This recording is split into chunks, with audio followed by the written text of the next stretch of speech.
You've seen the giant boulder, and you know he hates snakes, but what if I told you that one of the most gruesome moments in Raiders of the Lost Ark was shockingly real? Think you know everything about Indy's first adventure? Well, stick around as we uncover 20 weird facts you didn't know about the making of this cinematic masterpiece. Let's start with the name, Indiana Jones. It just sounds like it was forged in the crucible of adventure. The truth? It's a lot more fluffy. George Lucas had an Alaskan Malamute in the 70s named Indiana. This dog was his co-pilot, often sitting in the passenger seat of his car. When it came time to name his new whip-cracking hero, Lucas just borrowed the name from his furry best friend, but here's where it gets even weirder. That exact same dog was the physical inspiration for another towering pop culture figure, Chewbacca. Lucas said the image of his big, hairy dog sitting in the car like a person sparked the idea for Han Solo's Wookiee companion. So, one dog gave us two of Harrison Ford's most famous on-screen partners. It really is a small world, even in a galaxy far, far away, and the name wasn't even Jones at first, it was Indiana Smith. When Lucas pitched this to Steven Spielberg, Spielberg thought it sounded a little too close to the 1966 Steve McQueen western Nevada Smith. They needed a name that was just as common as Smith.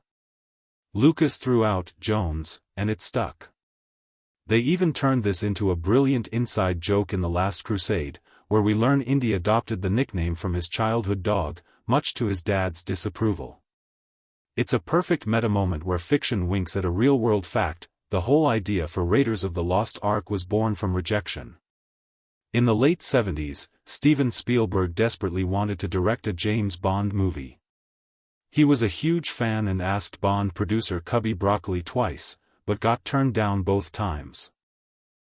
Feeling dejected, Spielberg went on vacation to Hawaii in 1977 with his friend George Lucas, who was hiding out from the potential flop of a little movie called Star Wars. While they were building sandcastles, Spielberg complained about his failed Bond dreams. Lucas, ever the visionary, told him, "I've got something better than Bond." He then pitched his concept for a globe-trotting archaeologist, a hero who was a throwback to the action-packed serials of the 1930s and 40s. Lucas wanted a character with the swagger of James Bond but with the gritty, pulpy feel of old adventure films. The plan was to take the cliffhanger style of those old serials and pump it up with a modern blockbuster budget. Lucas had been kicking the idea around for years but shelved it to focus on his space opera. Right there on that Hawaiian beach, the two filmmakers shook hands and agreed to make the movie. Spielberg got his globetrotting action film, and Lucas brought his passion project to life. A partnership born from disappointment would go on to redefine the action-adventure genre forever. Let's be honest, it's impossible to imagine anyone but Harrison Ford in that fedora. But for a while, Indiana Jones had a mustache. Tom Selleck was the original choice for the role, and he wasn't just a candidate, he was cast. Spielberg and Lucas loved his screen test. He had the charm, the rugged looks, the whole package. The role was his. There was just one giant problem: Magnum, Peter Selleck had already shot the pilot for the iconic detective series, and CBS held his contract. When the network found out their new star was about to lead a major movie, they refused to release him. They were terrified that filming a movie would clash with the show's schedule. Despite pleas from Spielberg and Lucas, CBS wouldn't budge. Selleck was contractually obligated to be Thomas Magnum. End of story. With only weeks to go before shooting started, the team was in a panic. Spielberg immediately suggested Harrison Ford, who he'd loved in The Empire Strikes Back. Lucas was hesitant. He'd already used Ford in American Graffiti and Star Wars and worried people would think he was the only actor he knew. But time was running out. Lucas gave in, Ford accepted the role, and 2 weeks later, he was on set, becoming the Indiana Jones we know and love. It was one of the luckiest scheduling conflicts in movie history. The climax of Raiders is burned into the memory of anyone who saw it as a kid, the horrifying, face-melting death of the Nazi villains. It was so graphic, you'd think it had to be CGI. But the melting of Gestapo agent Tote's face was a triumph of old-school, hands-on practical effects. Special effects artist Chris Wallace and his team at ILM were given this macabre task. They started with a mold of actor Ronald Lacey's head and used it to create a heat-resistant stone skull. The flesh was a special layered gelatin with different colors for skin, muscle, and tissue. They placed this gelatin sculpture over the stone skull and then melted it from below with propane heaters and heat guns. To capture the effect, they filmed it in time-lapse, shooting at less than 1 frame per second. The melt took about 10 minutes in real time, but when played back at 24 frames per second, it becomes a horrifyingly fast decay. The only real giveaway is that Tote's glasses fall at a slightly accelerated speed, hinting at the time-lapse. The effect was so shocking the movie was initially slapped with an R rating. To get the more box office-friendly PG rating, Spielberg had to add a layer of fire over the shot to partially obscure the goriest moments of the melt. If Tote's melting face was a slow burn, then Belloc's death was a full-on explosive nightmare. This effect was just as practical but arguably even more complex to pull off. For Indy's rival, René Belloc, the team didn't just melt a gelatin head, they built a plaster one and blew it to pieces. The process again started with a life cast of actor Paul Freeman. A thin plaster skull was filled with a disgusting cocktail of blood bags, bits of latex, and other debris to simulate gore. To make it explode with the right force and splatter, the effects team used a combination of explosives, shotguns placed behind the head, and a powerful air cannon underneath. It was a volatile setup that required perfect timing. It took 3 messy takes to get the shot right, each one leaving the stage covered in fake blood and plaster shrapnel. And just like with Tote's melt, the final effect was deemed too graphic for a PG audience. Once again, layers of fire and ghostly energy were matted over the explosion to soften the visual blow without losing the shocking impact. The raw footage without the flames is pure nightmare fuel, and a testament to the stomach-churning artistry that went into the film's climax. It's one of the funniest and most iconic moments in action movie history. Indy is confronted by a menacing swordsman showing off his skills, and he just sighs, pulls out his revolver, and shoots him. It perfectly captures Indy's no-nonsense character. And it was never supposed to happen. The script originally called for a long, elaborate fight where Indy would use his whip to disarm the swordsman. Stuntman Terry Richards had spent weeks perfecting his sword routine. But when it came time to shoot the scene in the brutal Tunisian heat, almost the entire crew, including Harrison Ford, came down with a nasty case of dysentery. Ford was feeling especially miserable. He later said in a Reddit AMA that he found it inconvenient to be out of my trailer for more than 10 minutes at a time. The thought of a 3-day, physically demanding fight scene was unbearable. So, he went to Spielberg with a simple idea: let's just shoot the sucker. Spielberg cracked up, the crew was relieved, and they shot the scene in minutes. The result was a moment of comedic genius far more memorable than the planned fight could have ever been. It's proof that sometimes, on-set disasters lead to movie magic. Dysentery wasn't Ford's only medical problem on set. The man is famously tough, and this production put that toughness to the test. During the fight scene around the Nazi flying wing, Ford suffered a leg injury that would have sent most actors straight to surgery. The scene involved a fight with the giant Nazi mechanic, played by Pat Roach. At one point, Indy gets knocked down and has to roll away from the moving plane's wheel. During one take, the wheel ran over Ford's leg, tearing the ACL in his left knee.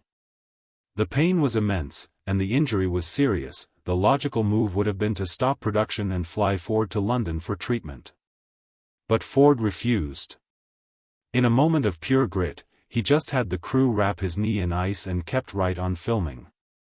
If you watch the movie closely after that scene, you can sometimes see Ford limping or favoring one leg. What we see as Indy's rugged, exhausted performance was, in many ways, just Harrison Ford pushing through very real pain to get the movie made. The Raven. Bar scene in Nepal is a chaotic masterpiece of fire, fists, and bullets. But for Karen Allen, who played the fiery Marion Ravenwood, the chaos got a little too real. During the sequence where the bar is set ablaze, a stunt went wrong, and Allen's costume caught on fire. The scene involved carefully controlled flames, but in the heat of the moment, a fire effect got too close. A streak of fire shot up her back, igniting her white dress. For a few heart-stopping seconds, the crew was so focused on the choreographed action they didn't realize she was in genuine danger. Thankfully, a quick-thinking crew member spotted what was happening, rushed in, and put out the flames before she was seriously hurt. Allen was okay, but it was a terrifying reminder of the dangers of working with practical fire effects. That look of genuine panic on Marion's face in parts of that scene? That's not just great acting, it's the leftover fear from a very real near-disaster. Snakes. Why did it have to be snakes? It's Indy's most famous line, and the scene that inspired it is pure nightmare fuel. The Well of Souls wasn't just a set with a few rubber props, it was a pit writhing with thousands of living, slithering snakes. Initially, production had about 2,000 snakes, but when Spielberg saw them on the massive set, he knew it wasn't enough. He wanted the floor to be a moving carpet of reptiles. So, the call went out, and they managed to get thousands more, bringing the total to a horrifying number, with estimates ranging from 6,000 to over 7,000. They were mostly harmless grass snakes and pythons, with a few deadly cobras saved for the close-ups. Anti-venom was kept on set at all times. The 4 professional snake wranglers were constantly being bitten by the non-venomous pythons. The situation was so intense that Vivian Kubrick, daughter of Stanley Kubrick, who was filming The Shining nearby, visited the set and was so appalled she reported the production to the RSPCA. This caused a temporary shutdown while the crew added extra heaters and tubes to make the snakes more comfortable. As if being surrounded by thousands of snakes wasn't bad enough, one shot required a level of bravery that even the stunt team flinched at. The scene called for Marion, in her white dress, to stand in the middle of the snake pit. Unsurprisingly, Karen Allen's stunt double refused to do it. The risk and sheer terror were just too much. So, production got creative. One of the lead snake handlers, a man named Stephen Edge, volunteered. In a truly bizarre moment of on-set problem-solving, he shaved his legs, squeezed into a replica of Marion's dress, and stood in for the shot. That's right. In some of the wider shots where you see Marion standing defiantly among the serpents, you're not looking at Karen Allen or her double. You're looking at a very brave, very hairy-chested snake wrangler in drag. It's a perfect example of the wild, whatever-it-takes attitude that defined this film's production. All right. We're halfway through our list, and the stories are only getting weirder. If you're enjoying this deep dive into the chaos behind Raiders of the Lost Ark, do us a solid and hit that like button. And if you want more secrets from your favorite films, make sure you subscribe and ring that notification bell so you don't miss what's next. Now, back to the adventure. George Lucas just couldn't resist sneaking a piece of Star Wars into Indy's world. In one of the most famous Easter eggs in movie history, R2-D2 and C-3PO make a cameo as ancient Egyptian hieroglyphics. When Indy and Salah finally find the Ark of the Covenant in the Well of Souls, they lift the heavy stone lid. If you look very closely at the pillar right behind Indy, you can clearly see a small carving of the 2 droids. C-3PO is standing, and R2-D2 is beside him, perfectly drawn in the style of ancient art. It's a blink-and-you'll-miss-it detail, but it's there, a permanent link between 2 of cinema's greatest universes. Some eagle-eyed fans even claim there's a second carving on the wall behind the Ark itself, allegedly showing Princess Leia uploading the Death Star plans into R2. Lucasfilm has never confirmed that one, but the main droid hieroglyph is 100% real. It was a playful nod from the filmmakers, rewarding fans who were paying close attention. The opening of Raiders is legendary, and its climax is the unforgettable image of Indy being chased by a giant rolling boulder. The scene is pure, adrenaline-pumping terror.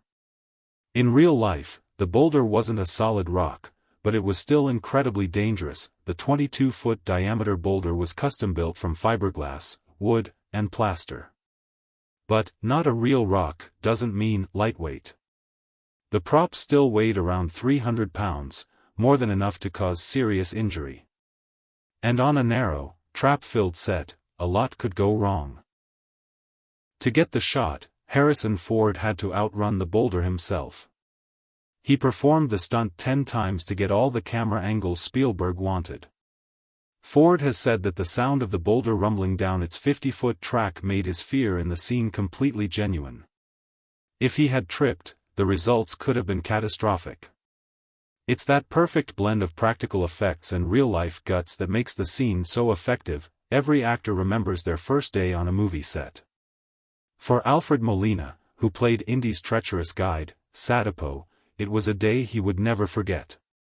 His very first scene in his very first movie required him to be covered in dozens of live tarantulas. In the temple opening, Sadapo nervously brushes spiders off his back.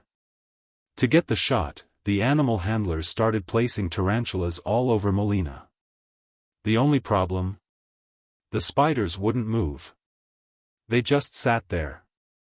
Spielberg was getting frustrated until the on-set animal expert figured it out. "They're all male," he explained. "Male tarantulas are pretty chill. To get them to scurry around, they needed a little motivation." The solution? They introduced one female tarantula onto Molina's shoulder. The effect was immediate and chaotic. The male spiders went nuts, climbing over each other and crawling all over Molina's back, neck, and head. Spielberg got his shot, and a terrified Alfred Molina gave a perfectly convincing performance of a man covered in agitated spiders, because that's exactly what he was. Talk about a baptism by arachnid. One of the film's most impressive set pieces is the German U-boat that transports the Arkansas. But the filmmakers didn't build that submarine. In a brilliant cost-cutting move, they rented it. The U-boat was the same full-scale model used in Wolfgang Petersen's acclaimed 1981 German war film, Das Boot. That film had just wrapped, and the impressive prop was available. Renting it saved the Raiders' production a huge amount of time and money, but there's a legendary deleted scene connected to the sub. As originally shot, Indy followed the U-boat by lashing himself to the periscope with his whip and riding on the surface all the way to the secret Nazi base. Spielberg filmed it, but after watching the footage, he thought it looked ridiculous and cut it. He figured the audience would be so swept up in the action they wouldn't question how Indy traveled with the sub. And he was right. Nobody cared about the logistical plot hole, because the movie's pace never gave them a second to think about it. In the chaotic Cairo marketplace, Marion's mischievous pet monkey is revealed to be a Nazi spy when it gives a Heil Hitler salute to its German handlers. It's a dark but funny moment. Getting that monkey to perform, however, was an exercise in extreme patience. To get the monkey to raise its arm in the salute, the trainer dangled a grape on a fishing line just out of frame, trying to entice it to reach up for the treat. It sounds simple, but the timing had to be perfect. The monkey had to raise its arm in just the right way, at the right moment. It took an incredible 50 takes to finally capture a usable shot of the monkey saluting. It's a moment that lasts only a few seconds, but it represents hours of painstaking work by the crew and one very stubborn primate. While directing one of the most demanding productions of his career, Steven Spielberg's mind was also somewhere else entirely, in a suburban closet with a friendly alien. During the grueling 73-day shoot for Raiders, Spielberg used his downtime to develop the story for his next film, E.T., the extraterrestrial. The shoot in Tunisia was especially tough. To escape the stress of the heat, sickness, and production challenges, Spielberg would work with screenwriter Melissa Matheson, who was on set visiting her then-boyfriend, Harrison Ford. During breaks and in the evenings, they quietly hammered out the story of Elliot and his homesick alien friend. It's an amazing contrast. One of the greatest action films ever made was being created at the same time and place as one of the most beloved family films. While Spielberg was orchestrating explosions and snake-filled pits by day, he was crafting a quiet, emotional story about friendship by night. It just shows his incredible creative energy. The Tunisian leg of the shoot was brutal. The 130-degree heat and questionable local food led to a massive outbreak of dysentery that hit over 150 cast and crew members. John Rhys-Davies, who played Salah, described it as absolutely miserable. But one person was mysteriously immune: Steven Spielberg. His secret wasn't a strong stomach, it was a survivalist diet. Wary of the local catering, Spielberg came prepared. He brought a steamer trunk packed with hundreds of cans of his favorite comfort food from home, SpaghettiOs. While everyone else was getting sick, Spielberg was subsisting almost entirely on his private stash of canned pasta. So, while Harrison Ford and the crew were battling intense stomach cramps, their director was happily and healthily eating SpaghettiOs out of a can.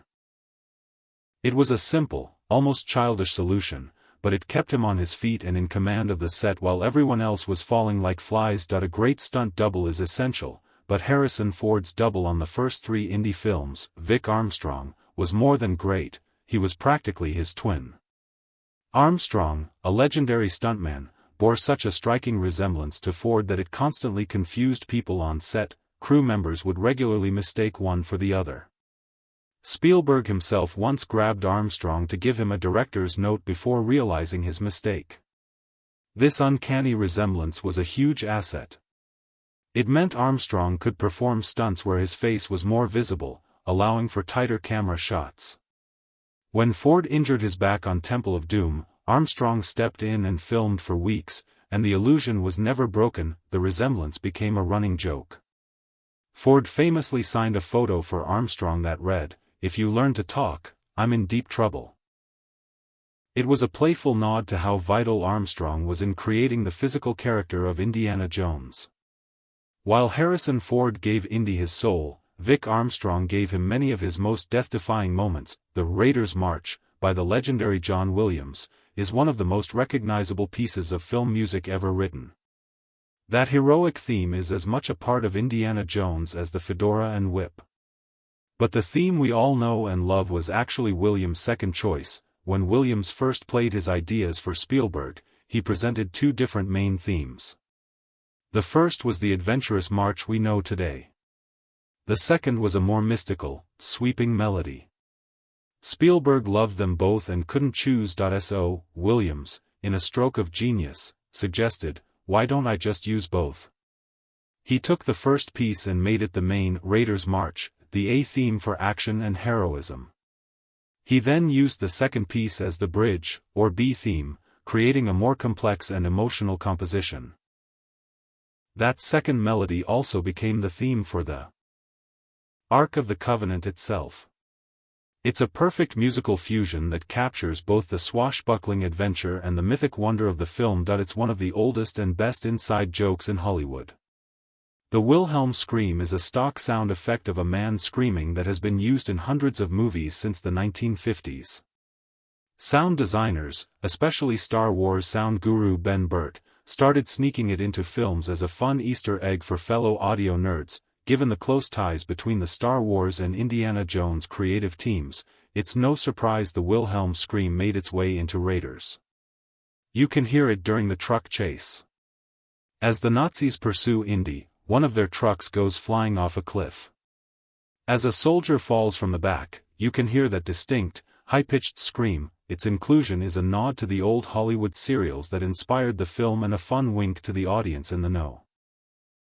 Like the R2-D2 hieroglyph, it's a small detail that connects Raiders to a larger cinematic tradition, a secret handshake between filmmakers that, once you hear it, you can never unhear. From real injuries and on-set improvisation to gruesome effects that were almost too real, the making of Raiders of the Lost Ark was an adventure as wild as anything Indy faced on screen.